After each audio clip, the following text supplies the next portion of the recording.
Bon, Pierre-André, ben voilà, le tour est fait. Donc comment tu ressens ça maintenant? Quel est ton état d'esprit à l'instant, 2 heures après l'arrivée, quoi? C'est bizarre, je ne me rends pas bien compte en fait. C'est comme une parenthèse qui s'est ouverte quand je suis parti et qui s'est fermée là. Et j'ai du mal à faire la continuité entre ce qu'il y avait avant et ce qu'il y a maintenant et puis ce qui s'est passé. Bon, je sais bien que j'ai fait le tour du monde et j'en ressens une grande satisfaction, surtout que je trouve que j'ai bien fait marcher mon bateau. Je suis assez content de la façon dont j'ai navigué. Tu as fait une belle performance, oui. Je suis content, ouais. Je suis content du temps de parcours. Mais ce que je veux dire aussi, c'est que quand on fait le tour comme ça, quand on navigue comme ça, on ne se rend pas vraiment compte qu'on fait le tour du monde. On se rend compte juste du fait que on navigue des jours et on traverse des zones climatiques très très diverses, très chaudes, très froides.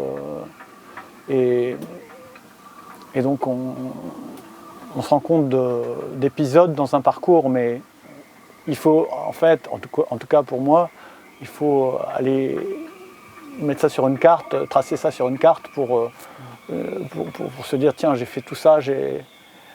Donc c'est vrai que maintenant que je regarde la carte sur laquelle j'ai tracé ma route, je me dis ah bon, j'ai fait quoi. Mais il faut la carte pour se dire ça, sinon on se dit bah, j'ai navigué.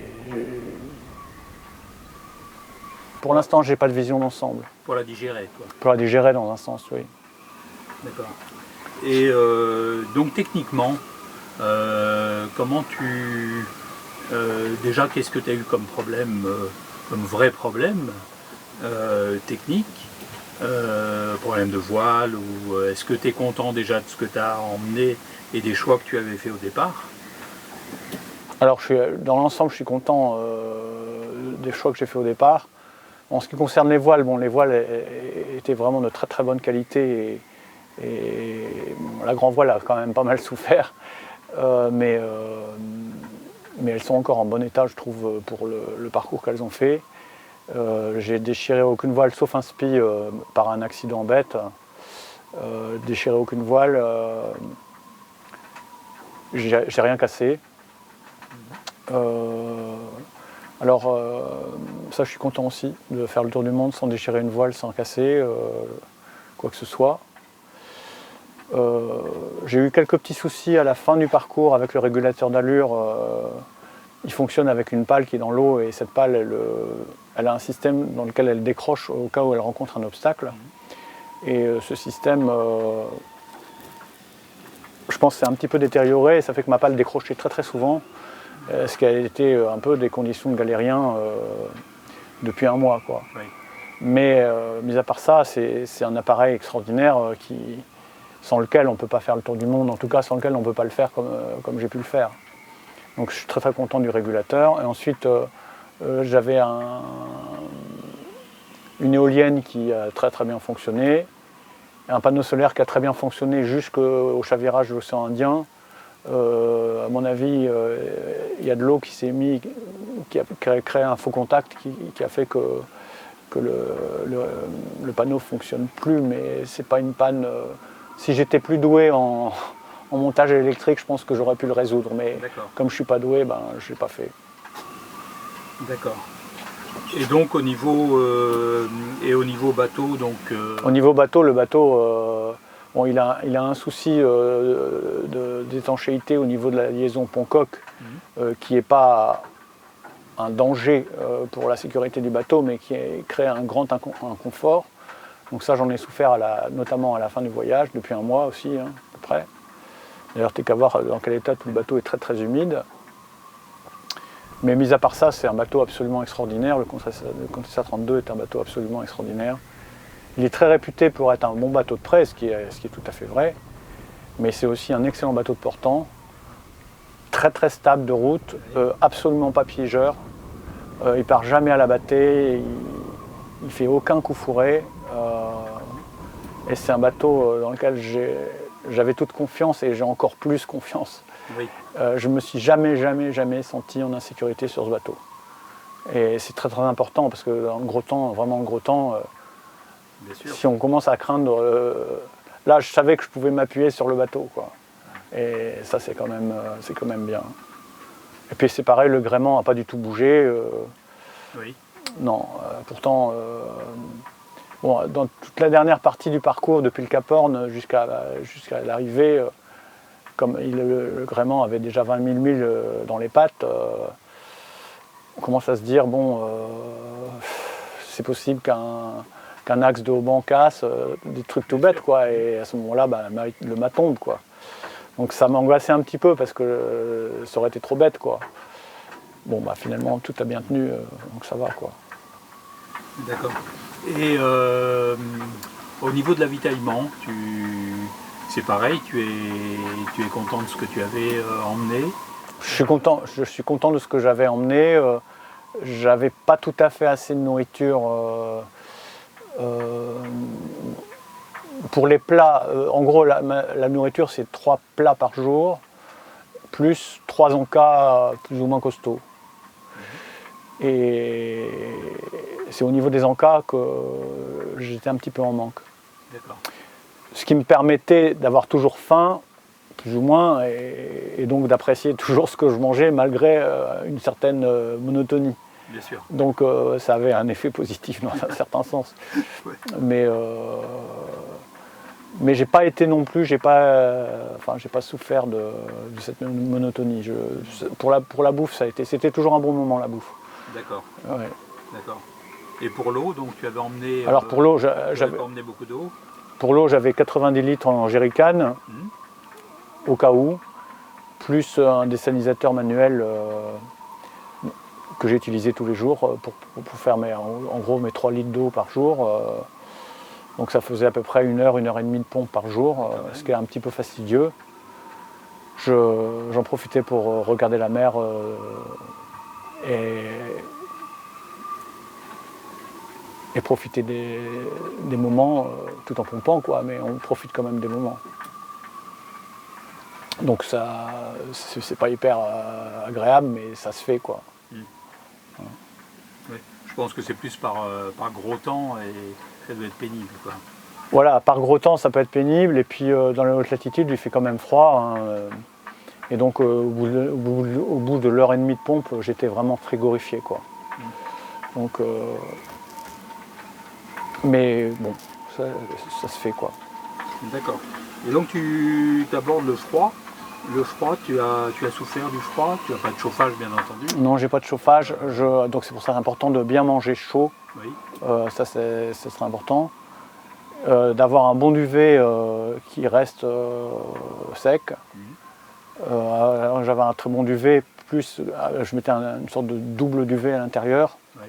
Ce qui fait que quand j'avais froid et que je pouvais, je me mettais dans le duvet tout simplement pour me réchauffer. Et une fois que j'étais bien réchauffé, je pouvais sortir, faire une manœuvre, etc. Ça ne me coûtait pas. Enfin, alors que si on est en ciré à l'intérieur et qu'on a déjà froid, parce qu'on ne bouge pas, etc., et qu'il faut sortir, c'est là que ça devient vraiment dur. Mais si on a pu bien se réchauffer dans le duvet, ça ne pose pas de problème. D'accord. Et en termes de sommeil? En termes de sommeil, un sommeil quand même fractionné.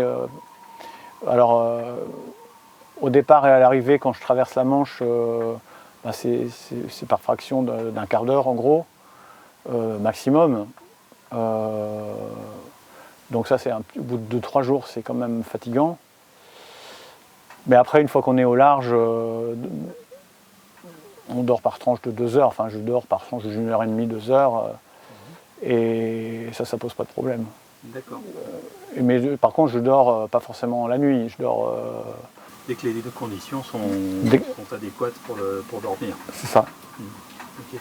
Et au niveau de Donc toi, au niveau, je dirais, personnel, comment tu as ressenti la solitude?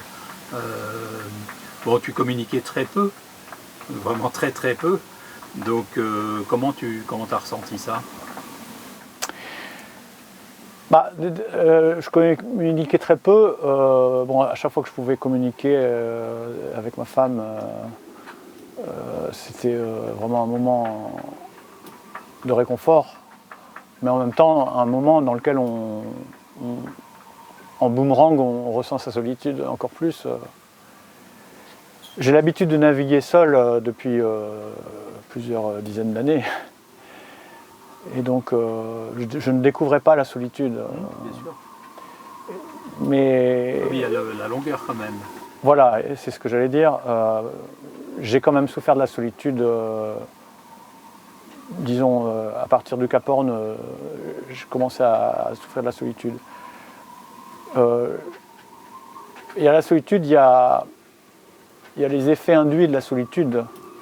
Par exemple, le fait de toujours devoir assumer une prise de décision, jamais pouvoir se reposer sur quelqu'un.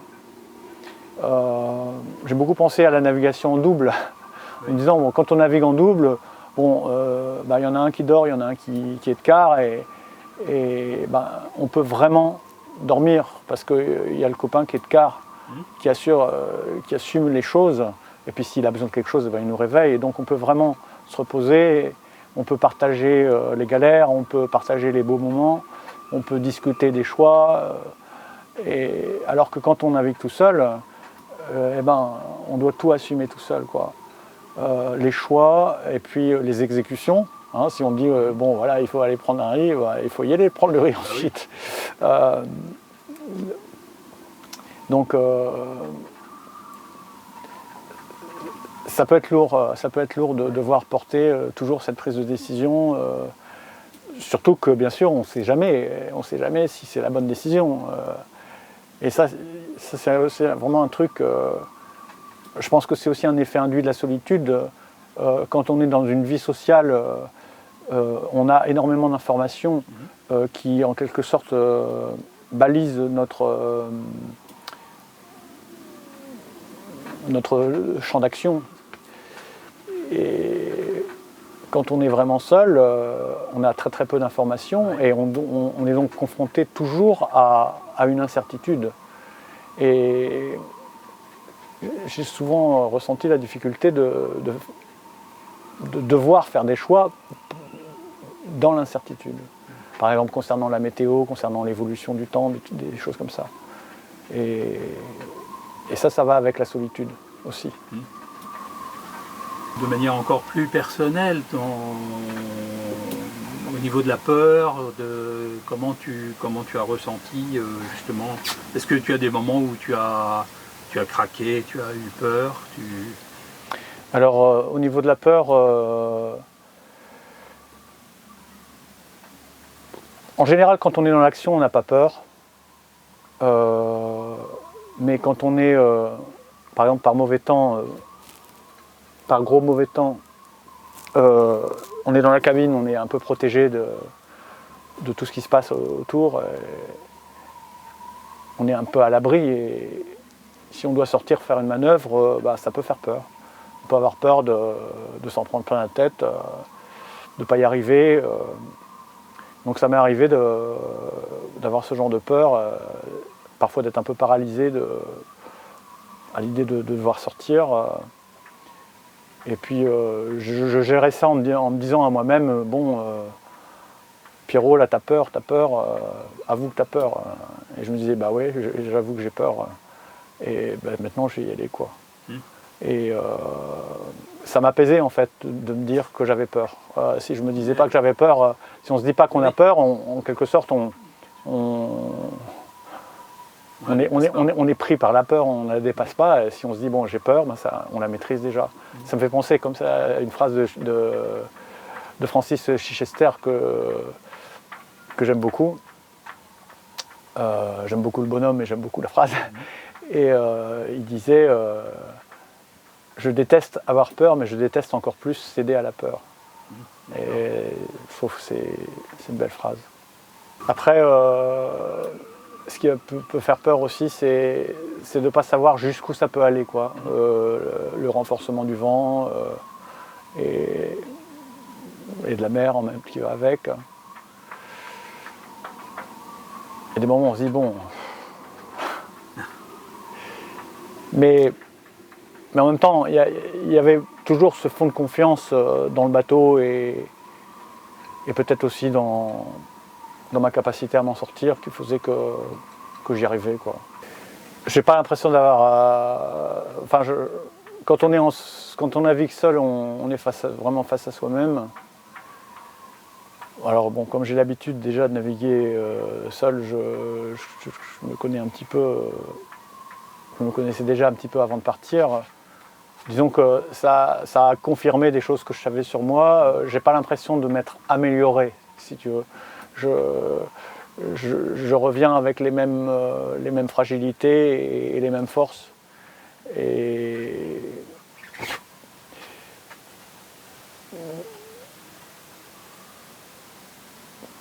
je pense qu'on est un peu livré. Parfois, je disais à ma femme, quand je suis tout seul, parfois je suis un peu livré à mon enfer intérieur. Je suis quelqu'un de difficilement satisfait, on va dire, qui a toujours l'impression de ne pas bien faire. Et j'ai toujours l'impression que le bateau ne marche pas bien, qu'on est mal réglé, plein de trucs comme ça, qu'on pourrait aller plus vite, qu'on pourrait aller passer mieux dans la mer. Et ça me pourrit la tête des fois, parce que finalement le bateau il n'a pas si mal marché. Mais et en fait, quand on est tout seul, voilà, c'est un peu la question d'avant, mais c'est pas grave. Quand on est tout seul, il n'y a pas quelqu'un d'autre qui peut venir un petit peu relativiser ce genre de choses et pondérer l'angoisse, pondérer l'auto-dénigrement ou des conneries comme ça. Et ça, c'est dur aussi, d'être livré à soi-même, quoi. Enfin, ça m'arrivait de m'encourager, quoi. Me dire, allez, vas-y Pierrot, vas-y, tiens mon Pierrot, ça me faisait du bien. Et alors, tu parlais un peu au bateau ou à toi ou... Je parle à beaucoup d'êtres.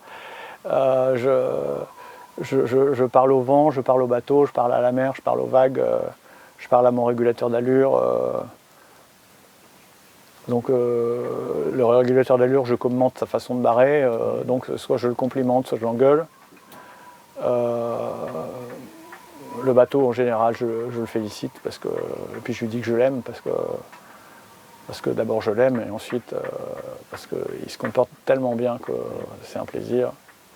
Enfin, c'est pas un plaisir, c'est bien plus qu'un plaisir. Et puis je parle au vent, quand il n'y a pas assez de vent, je dis mais petit vent, faut que tu souffles. Ou alors je disais au vent,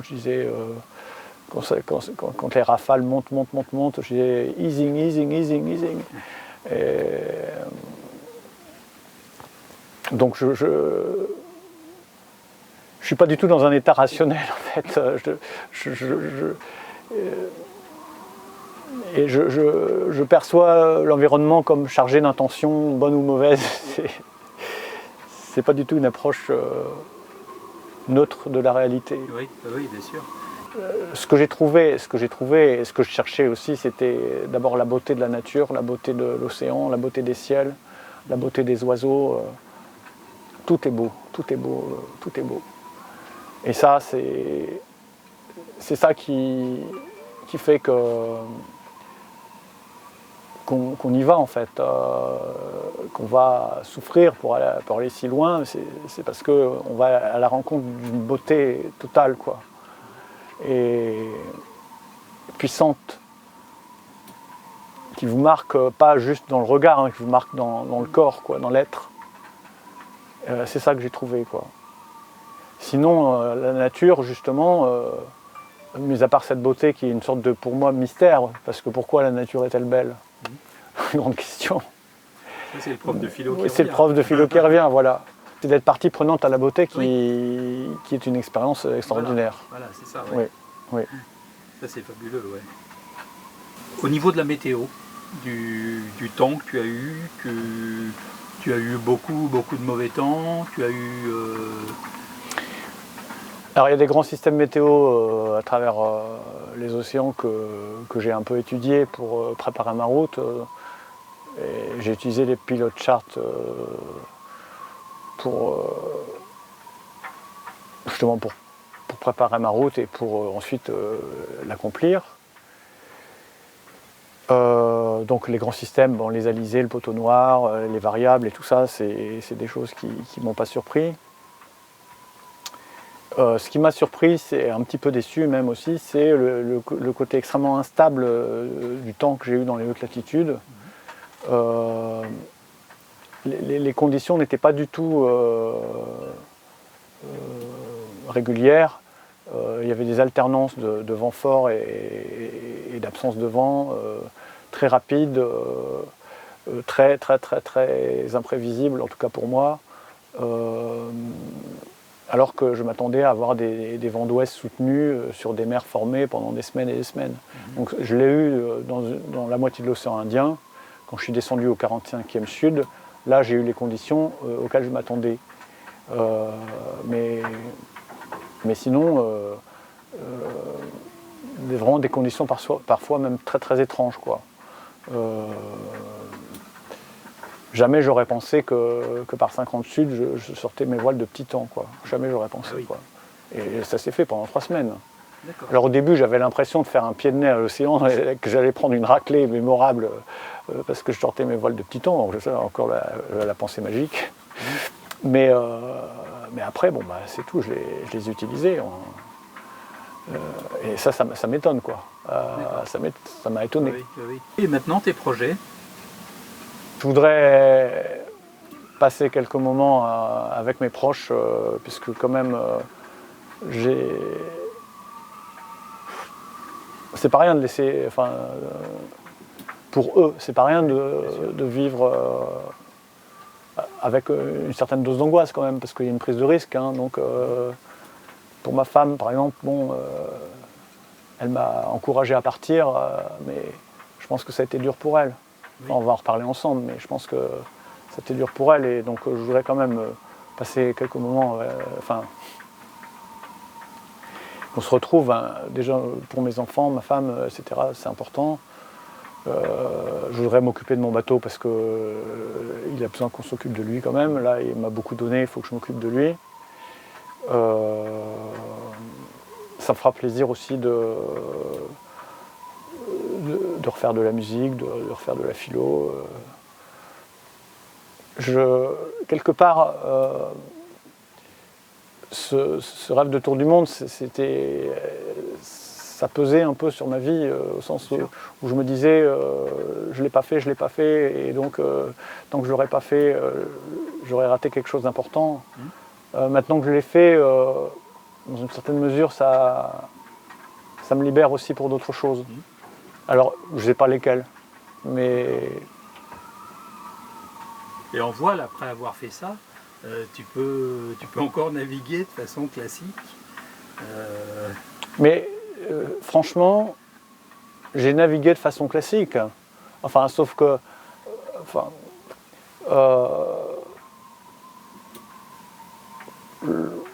la longue route, c'est un pas derrière l'autre pendant longtemps, mais c'est un pas derrière l'autre, et chacun de ces pas est un pas, j'ai envie de dire, normal. Tu vois.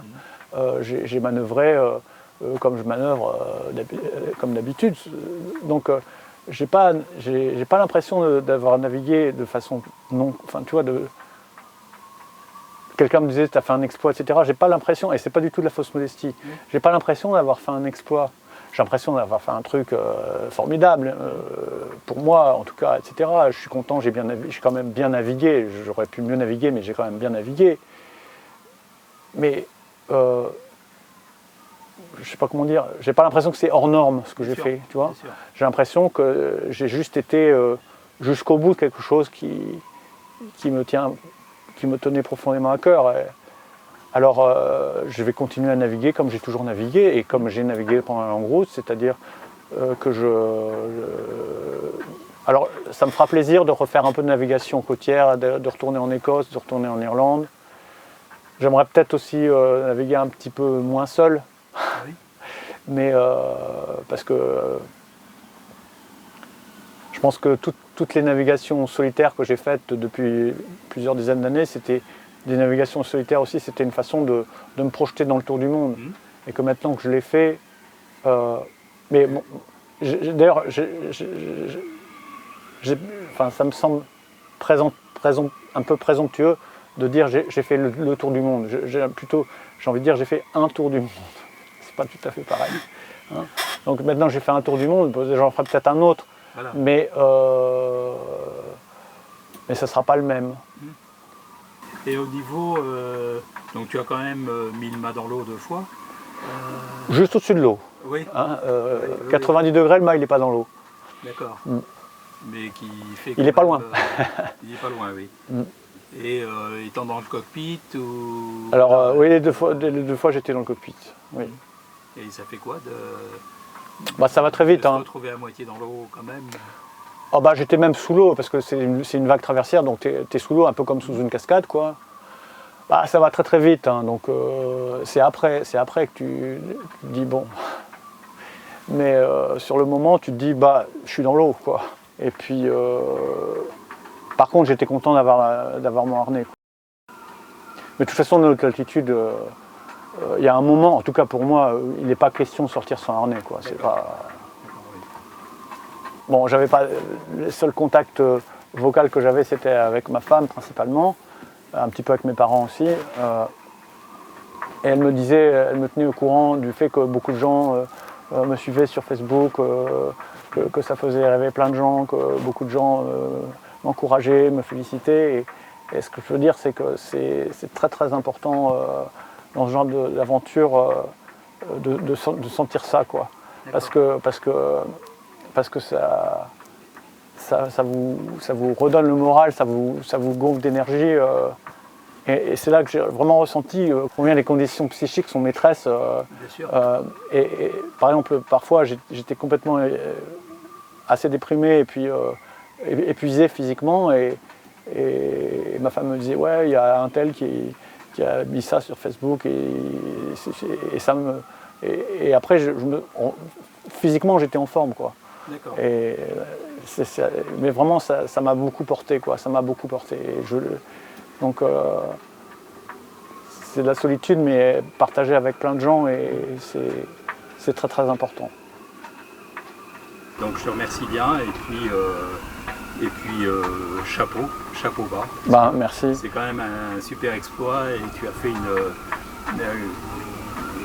une trajectoire, un tour extraordinaire. Je te remercie. Merci bien.